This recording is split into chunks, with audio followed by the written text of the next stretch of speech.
Mots parleurs, un podcast de lecture à voix haute à l'hôpital. Saison 3, épisode 7. Nous sommes dans la salle ado, dans le service médecine des adolescents endocrinologie du CHU Bicêtre situé à Kremlin-Bicêtre. Dans cet épisode, vous entendrez Johan, Linda, Edith et Margot. Il et elle se sont réunis au printemps 2025 lors de plusieurs ateliers animés par Margot Madec afin de lire et commenter des extraits du livre Les belles vies de Benoît Mainville, paru aux éditions Sarbacane. Mots parleurs est une série d'ateliers de lecture à voix haute avec la participation d'adolescents et d'adultes à l'hôpital partout en France.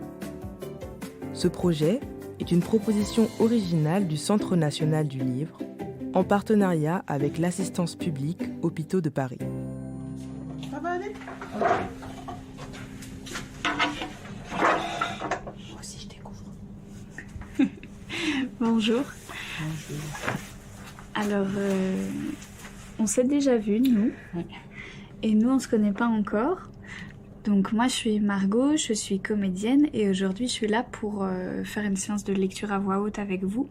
Et donc, nous, au fil des séances, on a choisi de travailler sur... de lire, en tout cas, Les belles vies de Benoît Mainville. Et aujourd'hui, ce que je vous propose, c'est qu'on va tranquillement lire un extrait, le déchiffrer, se l'approprier un petit peu, et ensuite on fera un enregistrement du mieux qu'on peut de cet extrait-là. Et donc chacune est invité à lire, on va se répartir l'extrait comme ça. Voilà. Peut-être qu'on peut commencer par un tour de table pour se présenter. Je me présente, Johan, 18 ans, élève en lycée professionnel, en première année de MELEC, les métiers d'électricité. Ok. Bonjour, moi je suis Edith et je suis éducatrice dans le service. Je travaille à mi-temps dans le service. Bonjour, moi c'est Linda, auxiliaire puère dans le service médecine-ado en doc de CHU Bicêtre. On va commencer par un tout petit échauffement de la bouche pour se réveiller un peu le visage et notre outil de lecture à voix haute. Allez, comme ça va nous mettre un peu dedans. Je vous invite, on se frotte le visage. Viens me caler. De haut en bas, on étale bien les mains sur le visage. On déforme un peu les joues. On les tire un peu vers l'arrière, on les ramène vers devant.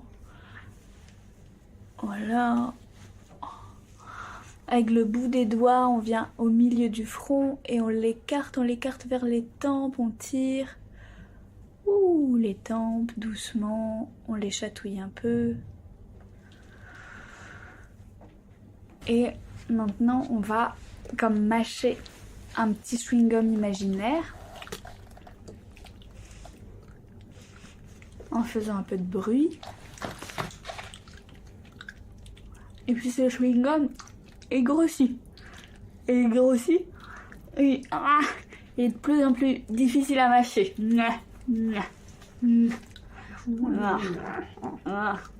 On en profite pour ouvrir grand la bouche. On baille si on a envie de bailler. On va faire ça d'ailleurs, on va faire des grands bâillements.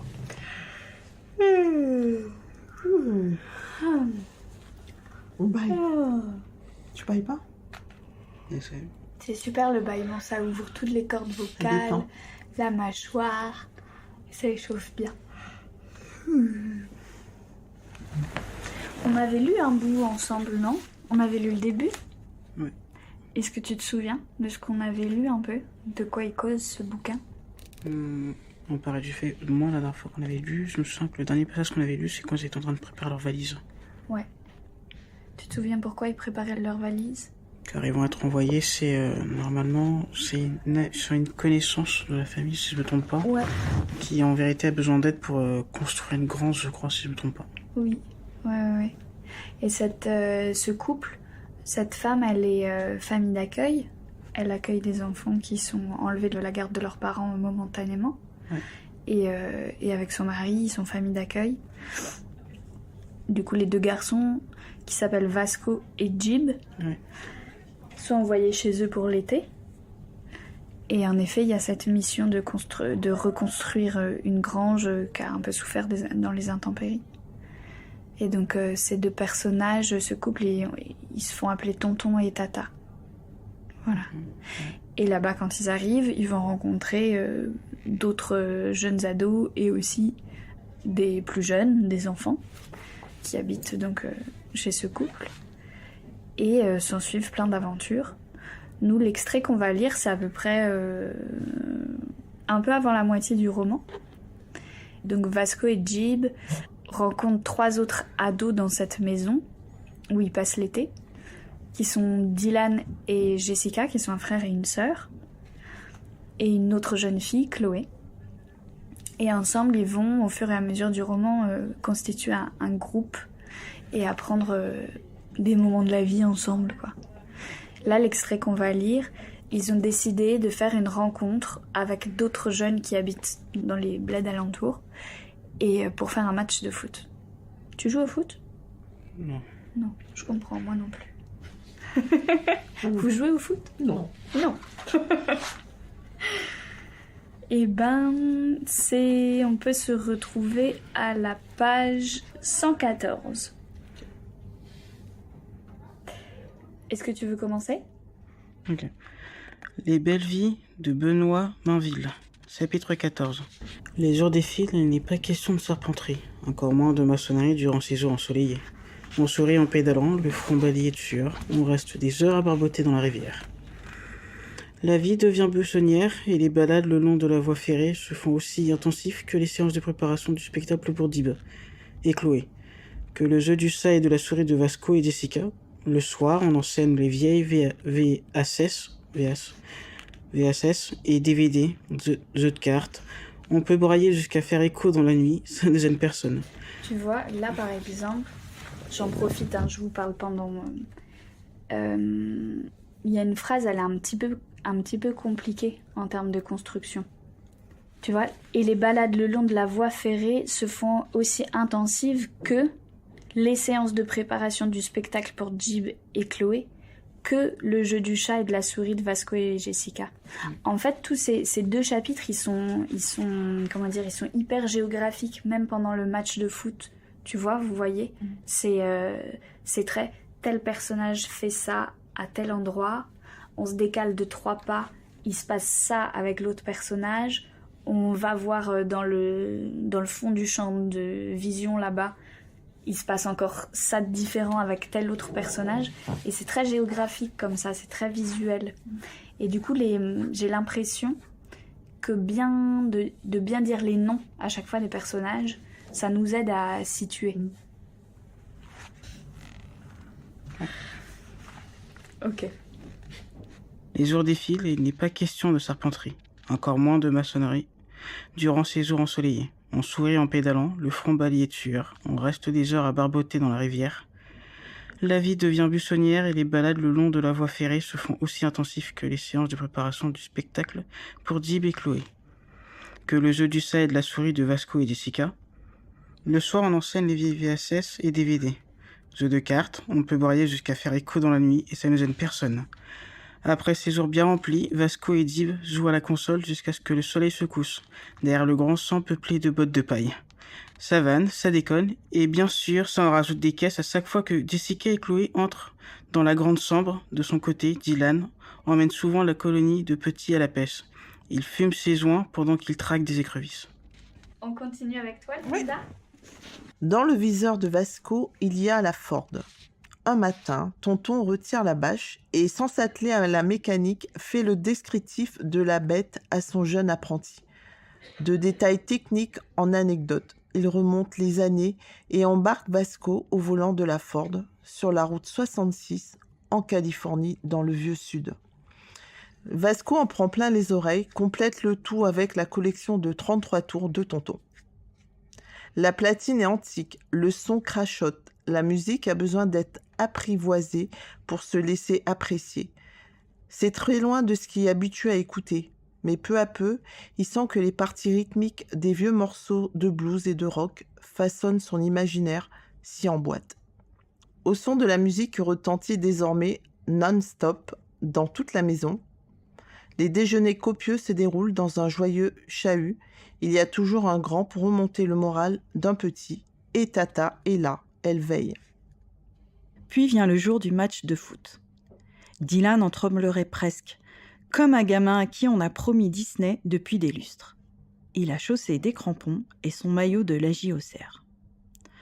En vérité, ce match prend déjà des allures de combat pour l'honneur. Chacun a son objectif. Vasco sait qu'il y aura Lionel dans l'équipe adverse.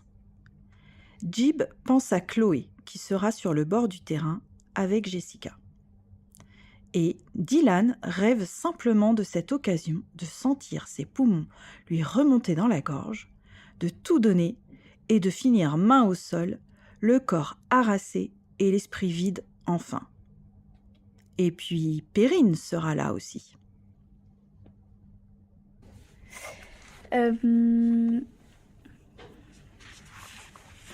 Ensuite, on va refaire à peu près la même chose pour les pages 116 et 117, mais entre les pages 116 et 117, on a la présentation de tous les autres jeunes qui arrivent sur le terrain pour jouer. Et donc ça, ce que je vous propose, c'est qu'à chaque nouveau personnage qui arrive, on fasse tourner la parole. Donc ça va tourner un petit peu plus. On essaye ça, déjà. La bande descend à t'amener à pied. Ils sont en ligne, marchent d'un même pas. Dans son potager, un vieil homme remonte son galurin pour mieux regarder les 5 jeunes déambuler. Plus loin, ce sont des chèvres et des moutons qui, sur leur passage, arrêtent de brouter l'herbe jaunie de leur pré. Ils arrivent à t'amener. Au bout de la route, on peut apercevoir le clocher qui se dresse au-dessus des toits en ardoise grise. Le terrain de foot est en fait l'endroit qui sert aussi de champ de foire. Il n'y a quasiment pas d'ombre. À l'entrée, les gros conteneurs poubelles de différentes couleurs font la joie des guêpes. Un panneau invite les gens du voyage à passer leur chemin. Les garçons se mouillent les cheveux, s'équipent de casquettes. Jessica, elle, secoue son débardeur trop grand, les joues punies par la température. Son short est très court, et elle passe son temps à tirer dessus, gênée par ses cuisses qu'elle trouve soudain énormes. Elle sait bien qu'à côté de Chloé, elle a l'air 2 fois plus ronde qu'elle n'est déjà. Les bikers débarquent. On les entend arriver de loin. On rend. Ils investissent le champ de foire, 2 mobylettes, une 80 mètres cubes. Centimètres cubes, ouais. Centimètres cubes. Donc tu vois, là c'est pareil, c'est encore de la géographie dans la littérature. C'est-à-dire que on les entend arriver de loin, et ensuite ils arrivent en rang. Et ils se mettent partout sur le champ de foire, donc là où ils vont faire le foot, tu vois.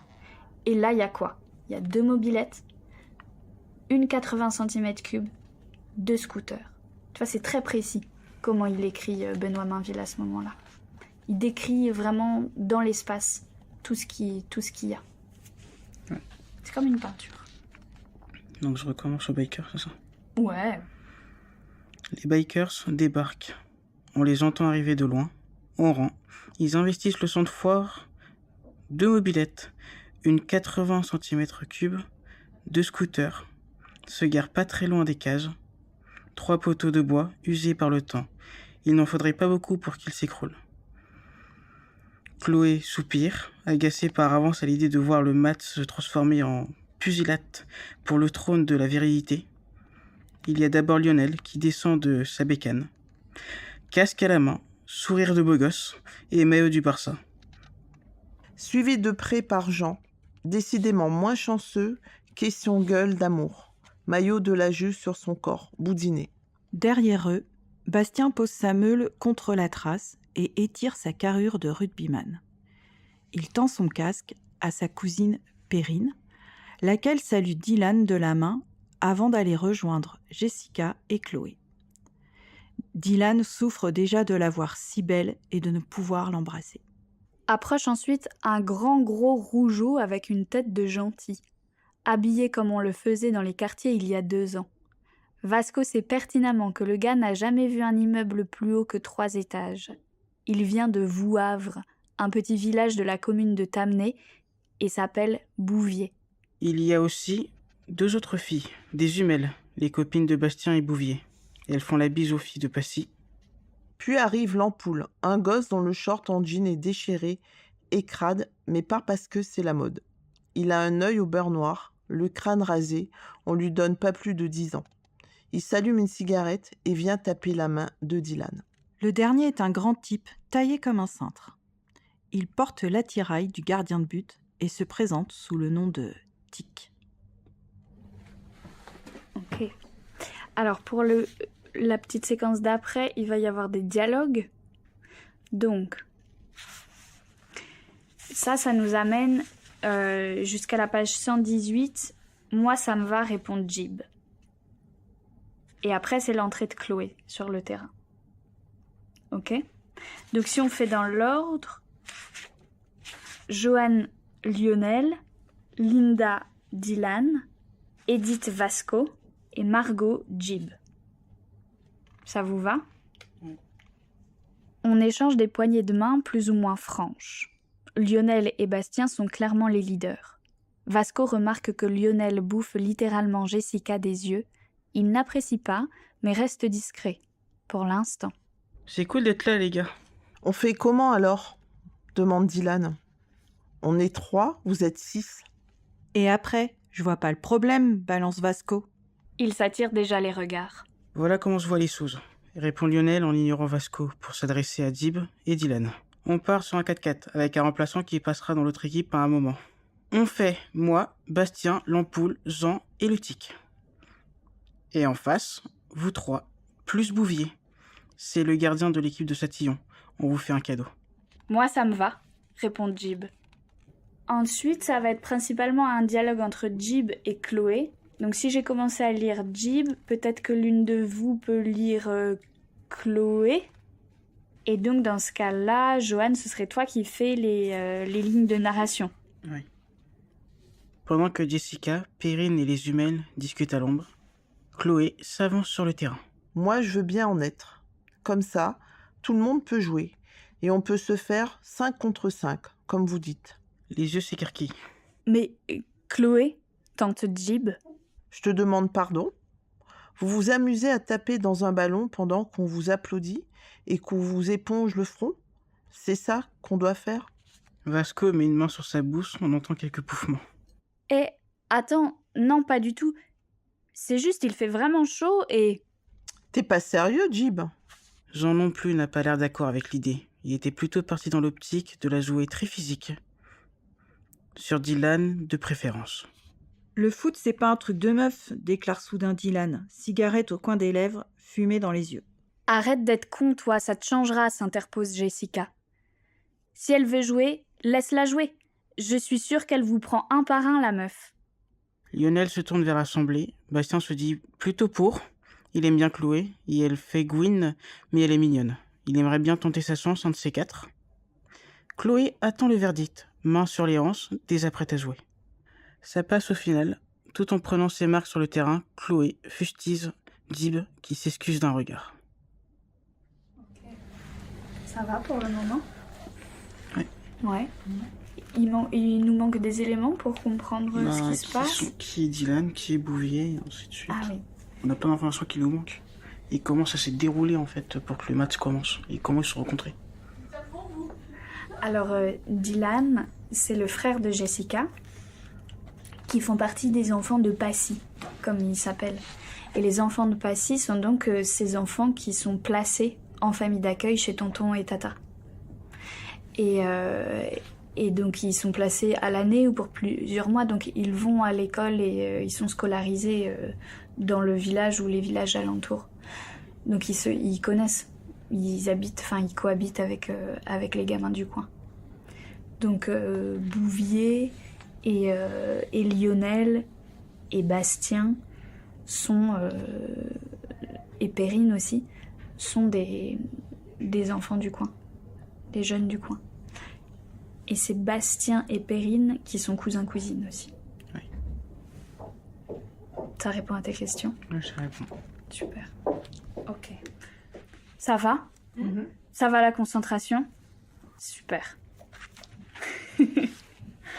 Alors, l'extrait d'après, on a un Dylan qui parle, un Bastien et une Jessica. Ça vous va comme ça? On essaye cette fin de page.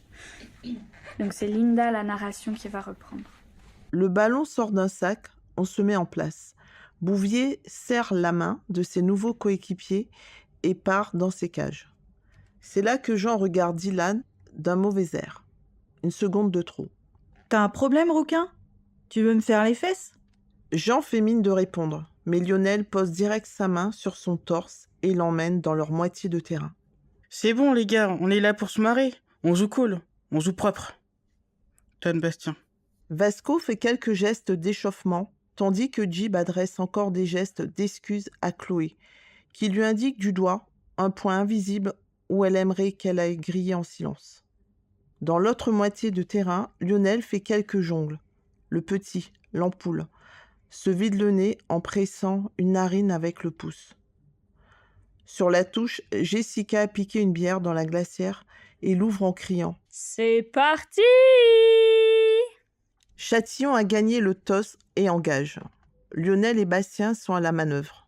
Puissants, complices. Passe à l'ampoule. Le gosse est un teigneux. Il fonce torse en avant. Ballon collé au pied, élimine Chloé qui en rigole et lève les bras en criant « Youhou !» Petite passe à Lionel qui accélère. Vasco vient au contact. Lionel réussit un crochet et l'évite. Déjà un grand cri dans l'assemblée. Mais Vasco ne lâche rien. Il est déjà à nouveau sur lui. Cafouillage de pied, respiration animée. Sur l'aile gauche, Jib marque Bastien. Ok, le mec est plus robuste, mais Jib possède l'accélération du gars habitué à courir après le bus scolaire chaque matin et il intercepte la passe adressée par Lionel.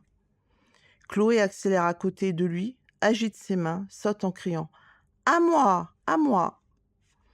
Jib lève la tête, regarde de loin, à gauche. Vasco fonce vers le but, tandis qu'il se déporte vers la droite. Parfait pour un relais. Dylan reçoit le ballon, joue des épaules contre l'ampoule, l'envoie au sol et se retrouve face à Jean, qui bloque sa course. Béquille. Dylan tombe, roule, se relève aussitôt, le menton menaçant. Hé, enculé, reste tranquille, là! Jean montre patte blanche et sourire narquois. Bastien lui tape dans le dos pour lui signifier de baisser l'engagement d'un cran. On joue vite le coup franc. Vasco, qui lui en veut? Et lui, il en veut à qui, Vasco? Il est en compétition avec lequel? T'as chopé cette info? Il est en compétition contre Dylan, je crois, son nom. Non, c'est pas Dylan, c'est... Alors, Vasco... Je sais qu'il embrasse une fille du nom de Jessica, si je ne me trompe pas. Il est en train de l'embrasser. Alors, oui, Vasco a envie d'embrasser Jessica, qui est la sœur de Dylan. Dylan a envie d'embrasser Perrine, qui est la cousine de Bastien. Et Perrine, elle n'a pas parlé, mais elle est là sur le rebord, ouais. Et aussi, Lionel, c'est l'ex de Jessica. Et donc, c'est les feux de l'amour. Et donc, Lionel et Vasco sont un peu en compétition, évidemment, parce qu'ils ont un peu envie d'embrasser la même fille. On va faire un relais de narration. Donc, est-ce que tu veux bien nous faire la narration à partir de à chaque fois que Vasco touche le ballon et tu peux aller jusqu'au but, là. D'accord. Donc, ça va être tous les passages sans tirer pour toi. À chaque fois que Vasco touche le ballon, Jessica siffle avec ses doigts. Ça lui donne des ailes, ça agace Lionel, on muscle la conservation, et Vasco se rattrape à deux mains pour ne pas tomber, garde finalement la balle, jure, peste, file, fait un tour de passe à Jean, et se présente devant le gardien. Dans l'angle, Jib est démarqué. Vasco n'entend que les encouragements de Jessica. Il tire, dévisse, la balle s'envole et va atterrir en face dans l'étable déserte. Hé, j'étais là. J'ai mis Jib, respiration saccadée. Putain, t'as croqué, Vasco, râle Dylan. Arrête de faire ton portugais et passe le ballon. Vasco, lui, fait un doigt, que Dylan balaie de la main. Chloé déboule là-dedans. Les mecs, si vous avez un doute, je ne suis pas un poteau. Vous pouvez me faire des passes. il hausse la tête vaguement. Dégagement à la main, Bastien, Lionel, Bastien, l'ampoule, qui accélère, doué, le petit. Pense Dib. Et c'est vrai, le môme court vite, mais pas aussi vite que lui. Il est rapide, le noir, pense Lionel. La balle s'essape, course coude à coude. Affrontement physique, Dylan récupère. Jean s'interpose. Dylan le passe d'un petit pont. Il pousse son ballon, pousse, évite. Bastien qui laisse sa jambe tendue en barrage. Dylan le feinte. Et Arm passe à Vasco qui frappe et bute. Ensuite, on va avoir Dylan, toujours, qui parle. Ouais. Et dans ce cas-là, la narration, ça peut être ou Linda ou Johan, comme vous préférez. Tu veux continuer un peu la narration ? D'accord. Ça se passait bien, là. Oui. On continue comme ça ? Dans cette lancée du but ? Oui, j'ai juste retenu qu'en fait, quand les mots sont gras... Non, oui, c'est ça en gras, normalement. Oui, c'est bien du gras. Quand les mots sont gras, normalement, c'est censé dire que le personnage monte un peu le ton, normalement, si je me souviens bien. Ouais, là, elles sont... le but, il est écrit en grand, en capital d'imprimerie. Oui. Ouais. C'est en gras, normalement. Ouais, mais ça marche bien. Comment tu l'as fait, là ? C'est surtout parce que... Bon, j'explique. J'essaie de faire du doublage, en fait, entre guillemets, pour prendre passion, pour m'amuser avec d'autres personnes. Ouais. Et donc, je sais qu'à force, j'ai retenu que certaines choses, par exemple, quand c'est en gras, ça veut dire qu'il faut que tu montes le ton. C'est tout. Donc, c'est à moi de recommencer. Ouais. Dylan se jette sur Vasco, fou de joie. Sur le côté, les filles sont debout, applaudissent. Putain ! Gueule Dylan extatique. Dib vient leur taper la main. Dylan l'accueille avec des petits ponts. T'as une course de fou, toi ! À force de courir après les gazelles, mon ami. Clin d'œil, Dylan se marre, pique la bière de sa sœur, vide 3 gorgées. Tu fais chier, t'as qu'à t'en ouvrir une. Du coin de l'œil, il note que Perrine le regarde. Merde, il donnerait tout pour se penser et l'embrasser. Elle sait, le supplie des yeux d'attendre. Tu veux nous faire un peu de narration ? Ok. Et le prochain qui parle, c'est Dylan, donc tu peux aller jusque-là. Tu peux aller jusqu'à la fin de la page. En face, ça s'organise. Lionel parle à voix basse, débit rapide avec Jean, dont les maxillaires ne se décollent plus. L'ampoule engage. Bastien réceptionne. Au contact, il est difficilement prenable. Un mur. Tout se joue dans les pieds. Dylan rate un tacle. Passe à Lionel, qui se décale et boularde la balle part vite et bien. Mais Bouvier capte sans problème. Bastien lève un pouce. Ça commence à monter. Les corps sont brûlants, asséchés, le cœur bat entre les tempes. On joue vite, ça sprint, glisse, tombe peu à peu, le jeu se muscle. Toujours ce 1-0. Nouvel assaut de Vasco. Jean l'envoie à terre. On siffle la faute. Jean part vider une bière pendant que Vasco se masse la cheville. « Tu vas te calmer, le rouquin ?» braille Dylan en accourant vers lui. Dib les rejoint vite, se place entre eux. Reprise. 2 tentatives, des arrêts, des tirs non cadrés. Dylan défend. Chloé tape dans le ballon dès qu'il arrive près d'elle. Dib mise sur ses accélérations pour récupérer la balle, éviter la sortie de terrain. À chaque fois, Lionel stoppe sa course. Tu vois, ce dernier paragraphe, il est très technique, quoi. Ouais. Donc, si tu veux, tu peux... On va le reprendre, si tu veux bien. Et... en fait, c'est comme si tu avais une caméra, quoi. Tu vois ? Donc, tu passes de Dylan à Chloé à Dib, qui essaie de... Tu vois, Dib est relié à Chloé, par contre. En fait, tu suis le ballon. Et quand Chloé, elle a le ballon, elle tire dedans un peu n'importe où. Et du coup, il faut que nous, on puisse comprendre que Dib, il court dans tous les sens pour tout le temps essayer de récupérer la balle de Chloé. Okay. Parce que Dib, il craque pour Chloé.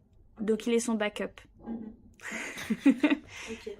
Il est là pour assurer les arrières de Chloé. Okay. Et donc il y a cette image de Chloé, elle joue, elle donne tout, mais par contre, elle joue pas forcément très très bien. Donc, il y a son ami, qui est là pour assurer derrière. Tu veux réessayer? Ouais, je vais essayer. Ça va le faire. Je reprends... D'accord. Reprise. 2 tentatives, des arrêts, des tirs non cadrés. Dylan défend. Chloé tape dans le ballon dès qu'il arrive près d'elle. Jib mise tout sur ses accélérations pour récupérer la balle, éviter la sortie de terrain. À chaque fois, Lionel stoppe sa course. C'est mieux. C'est mieux? Super. Ah d'accord, ok. Ouais. Tu peux continuer dans cette même lancée de description. Ok. Contre-attaque. Lionel mène l'assaut en solo. Vasco tente de l'arrêter, contact. Vasco roule, son genou droit s'esquinte. Lionel est bien placé, il lâche un boulard et surprend Bouvier. 1-1. Toisant le blessé, Lionel reçoit l'accolade de ses coéquipiers. Super. Donc, je fais la narration avec les Vasco. Ouais, toi tu fais et la narration et Vasco. D'accord.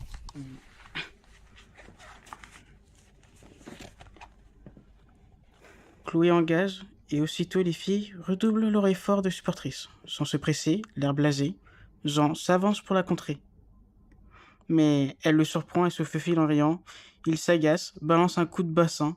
Chloé tombe en avant. Vasco ne réfléchit pas, il est déjà sur lui et le pousse des 2 mains sur le torse. « Hé, tas de merde, tu te calmes maintenant ?» Jean le repousse, écarlate. Bastien s'interpose. Cool mec, putain, on joue pépère, gâchez pas tout. Pendant ce temps, Dib relève Chloé. Lui demande si ça va, elle répond oui. Je continue. Jean vide une 2e bière, balance la canette au loin. Et Dylan fait pareil. Un regard de Lionel à Bastien. On reprend. Dylan, Vasco, Dib, Chloé.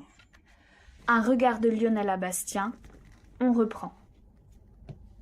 Tu vois? Et ensuite, c'est la reprise du match. Et ça, il faut qu'on le comprenne. Si tu enchaînes on reprend Dylan, Vasco, on sait plus. Alors que c'est on reprend. Dylan, Vasco, Jib, Chloé. Tu sais, c'est comme quand les commentateurs de foot, ils disent les prénoms des joueurs qui tiennent la balle. Oui. C'est ça. Dylan, Vasco, Jib, Chloé. Lionel lui prend le ballon. Bastien, Lionel. Tu vois, cette chose, c'est très géographique, là, encore une fois. Pendant ce temps, Dib relève Chloé. Lui demande si ça va. Elle répond oui. Je continue. Jean vide une 2e bière, balance la canette au loin. Et Dylan fait pareil. Un regard de Lionel à Bastien. On reprend. Dylan, Vasco, Dib, Chloé. Lionel, lui, prend le ballon. Bastien. Lionel. Belle défense de Dib. Passe et geste technique de Vasco. Un tir qui ne donne rien. On décrète que c'est la mi-temps. Corps et esprit sont échauffés. Assis dans l'herbe, Dib et Chloé partagent une bouteille d'eau. Super. On est presque au bout du chapitre. On va jusqu'au bout du chapitre. Ok? On essaye ça? Ça commence à se durcir, je trouve, dit Chloé. T'inquiète, je gère. Et tu sais quoi? Si tu arrives à faire une vraie passe, je t'embrasse. Il a lâché ça comme ça. Elle rougit puis lui envoie une giclée d'eau à la tronche. Il rit. À quelques mètres d'eux, Vasco s'effondre à côté de Jessica. Il se vide une moitié de bouteille sur le visage et rouvre les yeux pour voir Lionel penché vers elle, qui lui caresse la joue pendant qu'il l'embrasse. Vasco reste figé, elle ne lui accorde pas un regard. Jean, à l'écart, vide une énième bière, cherche Dylan des yeux toujours. Et Dylan, lui, rend son regard. Il s'assoit cramé, bras posés sur les genoux, cherche le second souffle, jusqu'à ce qu'il sente Perrine derrière lui. T'es beau quand tu te concentres. T'es passionné. Il tease trop le rouquin. S'il joue les mecs bourrés, je le dégomme. Reprise. 4 heures et des bananes. C'est vrai? Oui, ça va être l'heure d'arrêter. Vous pensez qu'il se passe quoi après, à la fin du roman? Toi, t'imagines la fin du roman comment? Bon, la fin du roman, Ouais. ça je peux pas vraiment dire, mais je pense que logiquement Vasco et Dib vont rentrer chez eux. Au sein de leur famille en ayant gagné un peu de maturité.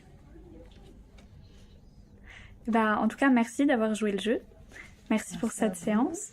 Et puis, je vous souhaite plein de belles lectures pour la suite. Merci à vous d'être venus. L'épisode que vous avez écouté a été réalisé par des patients et personnels du service de médecine de l'adolescent à l'hôpital Bicêtre de l'AP-HP, situé au Kremlin-Bicêtre, accompagnés par Margot Madec, Emmanuel Dauge et Linda Zora.